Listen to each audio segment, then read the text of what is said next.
What's up, you guys?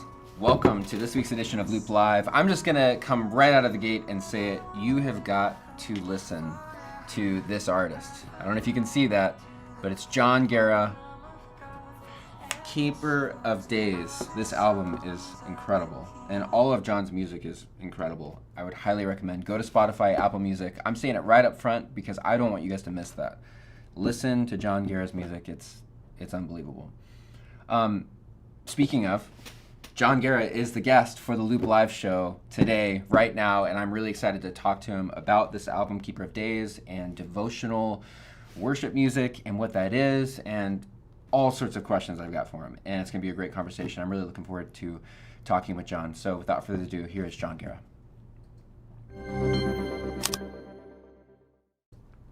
Jon. What's up, man? So good to see you, man.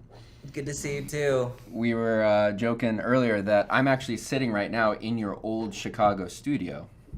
This is where you used to. This is actually where you probably recorded a lot of this album, right? Yeah, and wrote a lot of it. Yep, exactly. I was just gonna say that actually. So wild. That's so wild.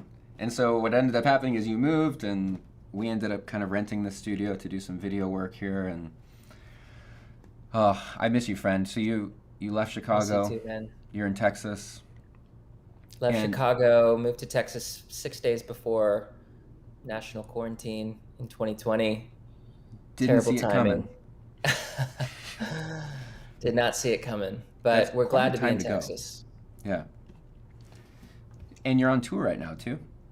Yeah, on tour with Andrew Bell. I really just doing a few dates around the country. We did Chicago and New York, and then we're doing Nashville and LA this week. Yeah. Are you playing some songs from Keeper of Days, or? Yeah, I'm doing all Keeper of Days songs. That's awesome. Yeah. So this is an album you released last year, right? During COVID. Was it March? Wait, was it right when COVID hit that you released it? Okay. I started releasing singles in March, and then the whole album came out in April. And it released with a video, entire video album, which is also really entertaining to watch. So I'd recommend watching that. I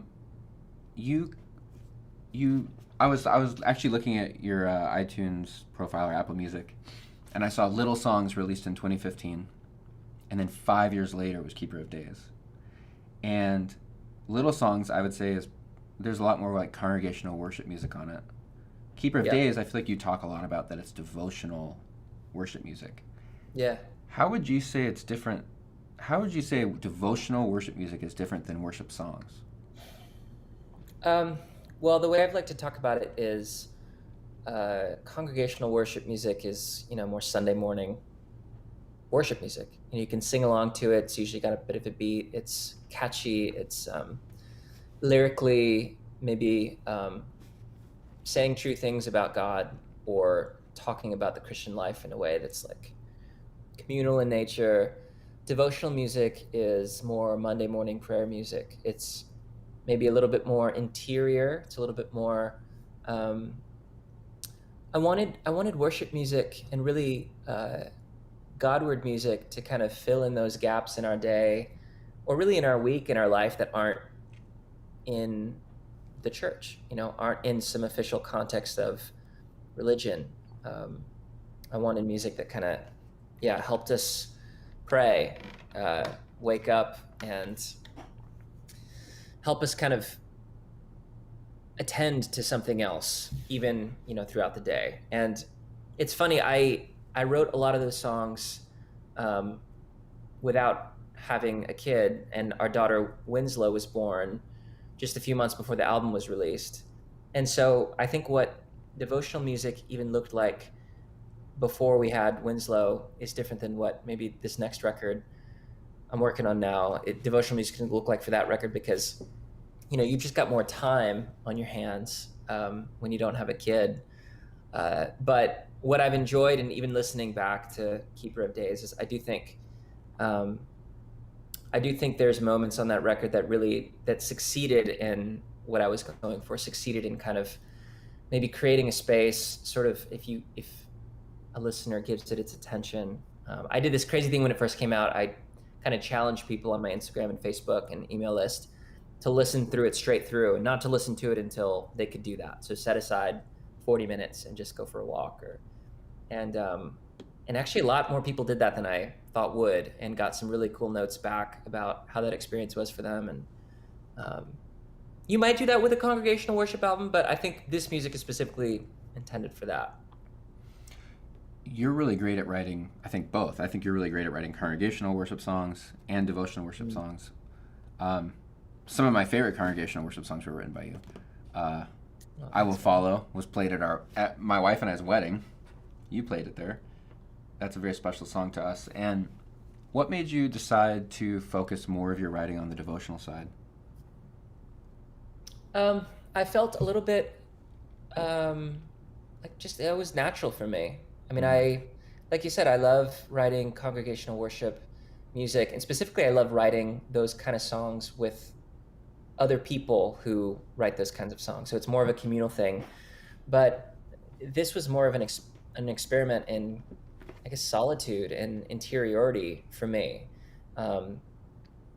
They were, at first, they were songs that I wrote not really intending on them being anything. Some of the songs are so old, and I thought to myself, well, these aren't really like releasable songs. These are just kind of like journal entry songs, or these are just something I turn to when I'm in a space. And then when I kind of started the project, I thought maybe I should listen to those. They were just little voice memos that were maybe, some of them like 6-7 years old. And I thought, oh my word, I think actually this works for this record, because they're personal, they're worshipful, that they feel kind of raw, but in not like a way that's kind of like, hey, look at me being raw. They just felt like somebody who wasn't expecting to be listened to, at least. And I wasn't back then, because I was very clearly not writing for the record. So it has a cool quality like that I'm even, trying to rediscover with this next record. But I think it came down to calling for me. I feel increasingly called to prayer and to helping my listeners and anybody who engages with my work, helping them develop a prayer life and develop a sense of God's kind of presence, abiding presence in every hour of the day, and trying to kind of help people develop that with music.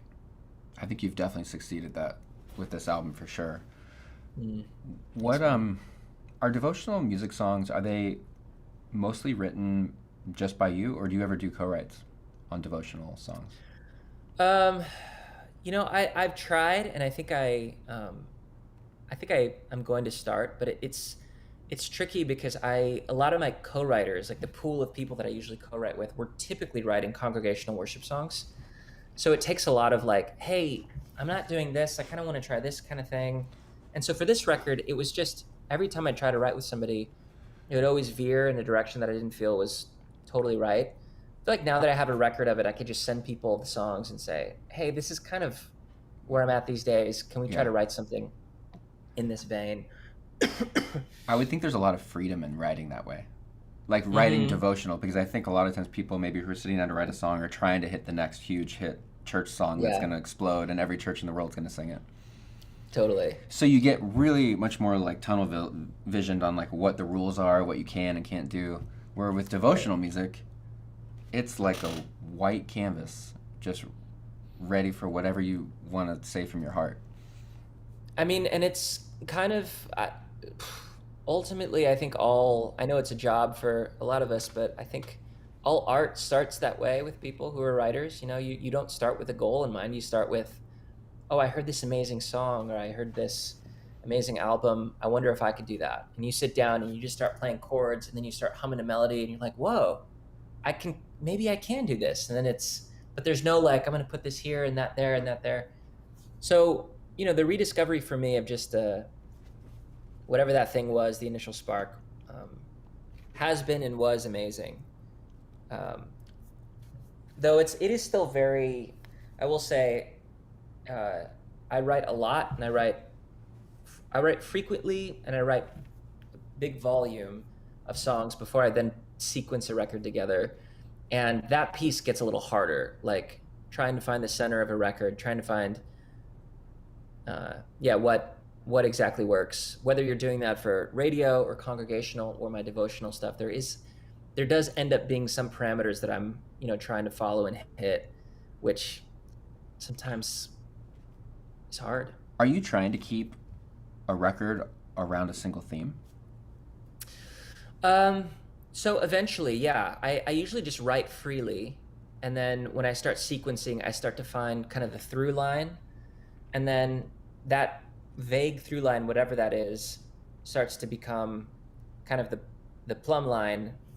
Then that becomes like the center, and it's very arbitrary. You're just kind of Yeah. picking like, but I find that to be helpful. Otherwise, it's just kind of pulling things from the air. And what do you mean when you say when I start sequencing? What does that mean? Putting songs together for a record, like Okay. 12 songs in a row, Deciding how they go together.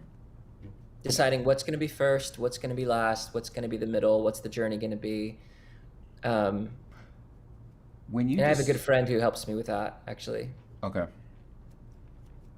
I'm throwing some curveball questions at you that I didn't have on there because they're popping in my head. But Yeah. as you're deciding what songs to put on a record, are those songs all 100% complete, or do the songs actually kind of change as you start recording them?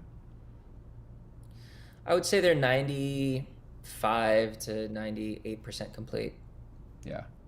Sometimes the thing I leave open is like slight lyric changes because I Mhm. really like there to be a unity in the lyrics with the whole record. Yeah. So, um, for instance, this next one I'm working on right now, I think it's going to be called Ordinary Ways. It was written the past year and a half in what has felt like a very ordinary life, though it was a very unordinary year. Yeah. My life was chasing Winslow around, changing diapers, doing dishes, and writing songs before Winslow got up. Writing and recording actually before she got up, because during the day I was working the other stuff that I get paid Where to do you do. write? Where would you do that? Do you have a studio in your house, or? Just in our kind of guest studio, or like our guest room studio. That's awesome, man. So you're doing another album. Is it devotional music? Yeah. Oh man, I can't wait to hear it. When is it coming out? I was feeling ambitious, and I said something on Instagram about it probably coming out next March or April, and but now the past few weeks I'm like, oh dear, I thought I was like 85, 90% there, and now I think I'm maybe 50% there. But I believe in you, John. I think you can do it. I would love to do that. No, totally. So you and I have both had a career at some point as leading worship in churches. I'd be curious from your perspective, is there a place in a church service where a devotional music, maybe like a song from, Keeper of Days would fit in a church service? Oh, definitely. I think uh, the churches that are comfortable having songs either sung over people or songs as kind of like a either intro to a liturgy if it's more liturgical, or intro to a sermon, or post sermon. I go to a small little Presbyterian church in town,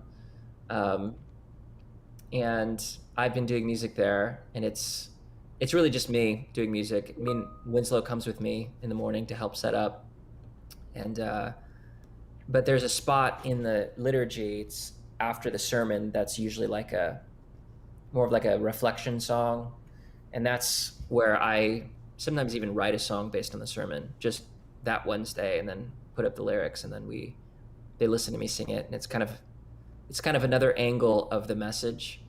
But I think ultimately, we sing in church, and so there's already precedent for people engaging emotionally with art in a worshipful way. And ultimately, I think real worship happens not when the words come out of our mouths, but when our hearts are attending to the words coming out of our mouths. So if the worship is happening here, I think people can attend to the words that are on the screen or I'm singing just as much as they can attend to them if they're singing. Or at least to the same degree, though they're different kinds of attention, it's a similar kind of heart assent to Mm. the concept or to the feeling or to the devotion. So I think there's plenty of room for, if you have someone in your church who can can kind of fit that mold, or even if people are coming through town on tour or something, to introduce that in the service, even in more like, non-denominational Yeah. Bible church, like what we both were a part of for a long time. Where do you get the inspiration for most of your songs? Like, if you're going to sit down and write, where does the spark usually start? It typically starts with a tune, with like a melody, Hmm. or be a chord progression, or it's usually very ethereal, and then I combine that ethereal feeling with what I've been studying or reading or journaling about. I keep a pretty active journal, and I read, a Yep. decent amount, and so kind of ideas, and then just kind of the personal, try to connect those feelings and ideas with those, and sometimes it comes out cool, sometimes it's, and then sometimes I'm just, I just sing gibberish, and then, like Kingdom of God, the song you were playing at first, that was just kind of a little loop that I made with some chords, and then the chorus hit, and I just, blessed are the poor, just kind of came out, and then I just wrote the whole song around that. Yeah. Um, so it's not as I think there's a myth of this like mastermind behind kind of pulling all these strings, but it's very much about discovery. It's very much about, you run Yeah. towards inspiration and run towards what you think is beautiful, and then along the way you craft. But Yeah. So, COVID, is obviously a very bad, has a bad thing for obvious reasons. But I'm curious, from your perspective as an artist and a songwriter, would you say it's been, this past year, has it been a positive thing for your artistry and your songwriting, or has it been a negative thing? Like, what's your experience been like as an artist, singer, songwriter? Has COVID been like a good thing, like it's given you space, or has it actually been like a yeah, negative thing because it's like, you hear artists saying like they're depressed because they aren't playing in front of people? I'm curious from your perspective how it's been. yeah, no, it's been good in the sense that I released an album of interior music during a time when everybody was very interior, and when everybody was kind of locked at home, so there was a lot of time. Yeah. So that felt pretty wild. Uh, it was scary not to be on the road as much, but also the biggest gift in the world, because I got to spend the year with my daughter, and now I am very selective about when I go out, just because I really don't want to miss time with her. So that felt like a gigantic gift. The onslaught of tension and emotion and cultural upheaval, and I mean that's been really hard. I mean, I think it's been hard on all of us, and I don't think I wouldn't say, oh man, my artist suffered this, but it's definitely affected the work. Like I think kind of a through line of actually what the songs I've been writing the past year and a half is grief, in a way, because a little snippet of our last year and a half, it's like we left a city we were in for 10 years, we left close friends and family, we had a 4-month-old, and just when you're a new parent, you're kind of, whether you admit it or not, you're reckoning with a shift in identity, and a loss of maybe old freedoms, and you're just trying to figure out the new For role and the new sure. life.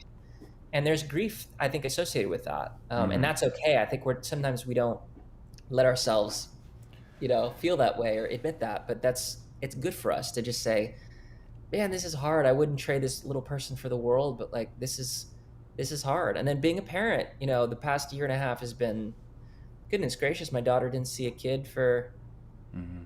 6-7 months. And when she did, it was like all the parents were like, oh, it was, Yeah. what a crazy time. So um, I think that's kind of affected, yeah, it's affected certainly our family, certainly the music. Um, but again, I'm Yeah, I see the positives too, and I don't lament it at all. I just kind of feel like, man, we've really been in it. Yeah. I can't wait to hear this new album. I bet these songs are very special. Thank you, man. What tips would you give to a worship leader who maybe wants to write devotional worship music? Um, Try to keep a regular journal if you can. Um, Try to read some poetry if you can. A modern poet named Christian Wyman is amazing. A poet named Robert Lax is amazing. Denise Levertov is amazing. Um, if you're into the old stuff, George Herbert is my favorite poet. Um, Try to create conditions where you are not, something isn't required of you, you know, whether it's 15 minutes, 30 minutes, you're not making a set for Sunday, you're not looking for the newest song, you're not doing something at home, but just time where you're kind of open-handed and maybe there's a piano or a guitar in front of you, and um, keep your voice memos near and then just play and record and listen to it in 3 days and see if it's cool. You know, Yeah, yeah. that's really all it is. Um, How about a practical songwriting tip of how do you keep your song ideas, your lyrics, your songs organized? Like, what technically do you use? You've mentioned the yeah, voice memos on your phone a few times. yep. Voice Sometimes memo on the those can get phone. crazy, though, right? Totally. So notes are helpful. You can make little folders and notes, and I just have a folder called songs. And you can now copy voice memos into notes. You can Cool. just send it to a note so that if there's if I do a little demo, then I'll just share it with the note. And then every time I go on there, there's the voice memo, there's the lyrics.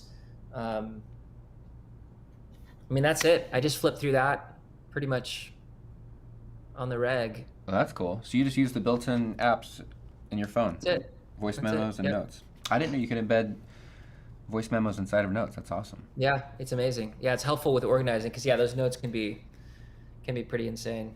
Yeah. Um, what's your favorite devotional music song or album that you didn't write? Like, is there anyone out there that you admire doing this? Yeah, a few people. So if I really need just like very worshipful, meditative, easy hymns or easy, just beautiful songs, beautiful melody. There's this guy named Paul Zach who's become a friend. He's out of North Carolina. He's a worship leader in North Carolina. He released an album of hymns, just him and the acoustic. His voice, he could sing the phone book, and I'm just all in. Hmm. He's got kind of psalm type songs. He's amazing. My favorite song from last year was by this artist named Jess Ray. She has a song called Grace and Mercy. And Okay. at least let me double check that that's the, Grace and Mercy. let me make sure that that's the title. Yes, Grace and Mercy. She had released a video of it. Oh my goodness. She released it shortly, like the end of last summer. And you remember last summer it was just like the nation was kind of Yep. was in a lot of trouble, and Yeah. this song came out, and it wrecked me. All right, I'm Her gonna listen voice to is that after amazing this. too. Yeah. Any old school favorites? Oh, dude, Keith Green, Yeah. the Vineyard, Yeah, uh, Vineyard. the Vineyard, and the Maranatha playlists on YouTube. Yeah. Oh man.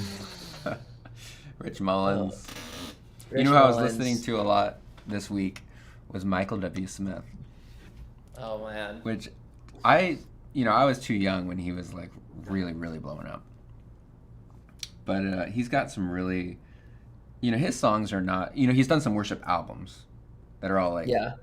a lot of covers. But he did some albums that were just Christian songs, and Totally. there's some gems in there. Dude, so do you remember when you told me 6, 7 years ago that when a number that you don't recognize calls your phone, you always pick up? Yeah. You still do that? I love it. Well, I'm a little more careful now because it's always this like I'm Okay. trying to reach you about your auto warranty. Times have Exactly. changed, man. The world has definitely gotten a lot darker since 6 or 7 years ago. Oh my gosh. Well, I was thinking about you because I got a call from a number that I didn't recognize, and I let it go to voicemail, and I don't check my voicemails maybe once a week, if that. So I flipped through my voicemails, and get to this one from like 5 days ago. This was like last summer, like 5 days prior. Hey John, this is Michael W. Smith. I'm just calling to let you know, love your music, man. Really fresh. And left me the sweetest note about my songs. Just That's like, awesome, dude. super long and super generous. I'm just like, hit me up when you're in town. I know it's going to be a while, but when Oh we're out of man, lockdown. Yeah, it was very sweet. that's awesome. You should definitely take him up on that. Totally. I sent him some songs over Christmas, and actually, yeah, next time I'm in Nashville, I actually should. You're right. Go write a song with him. That would be nuts. You gotta. Oh man, Place in This World. Have you listened to that song? Yes, totally. Lead You Anyways, Home. yeah. Oh yeah, Lead You Home. That's a good one. Well, we're kind of diverging here, but John, when all right, so we're not going to hear new music then for maybe a couple months. Well, maybe Probably a not for year. a bit. Yeah, Okay. maybe I'll release a song or two, Yeah. just to kind of get myself pumped about releasing. But yeah, I think I'm probably not going to do anything for that. I've been producing quite a bit, so a lot of those records are coming out. Um, yeah, so that's been kind of exciting. It's just being a part of other people's releases. And Can you tell us about any of those? Of which ones yeah, have I come out released. that I was a part of. There's an artist named Judah who is released a that record. Judah and the Lion?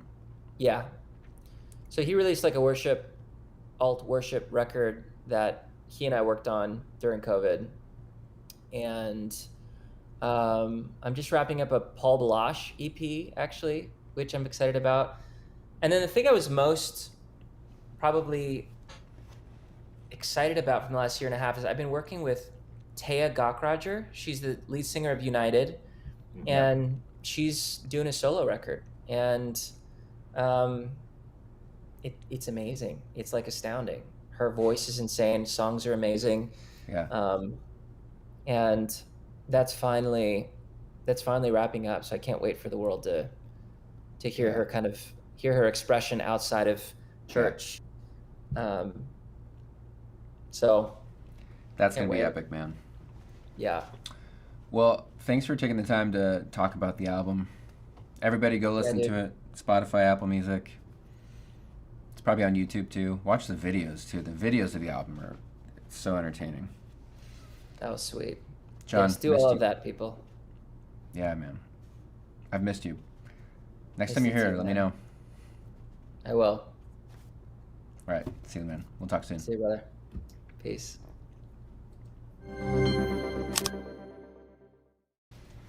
All right, everybody. That was a great conversation with John. Incredible songwriter, great worship leader, very talented producer. If you have not heard his music, make sure you check it out. Apple Music, Spotify, wherever you get music. I'm sure it's there. Some of my personal favorites are I Will Follow and what's the title? Oh my gosh. I love this song. It's the title track on Keeper of Days. Hold on. Kingdom of God. Oh my gosh. Kingdom of God, Citizens. These are all incredible songs. Make sure you check those out. Listen to them. Type down in the comments below what's one thing you walked away from this interview. What's one thing that you're going to take away that you learned that you found interesting? And or also write down in the comments below what your favorite devotional worship song is or artist. It'd be awesome to hear kind of different music out there. So thanks for joining us today. We'll see you soon.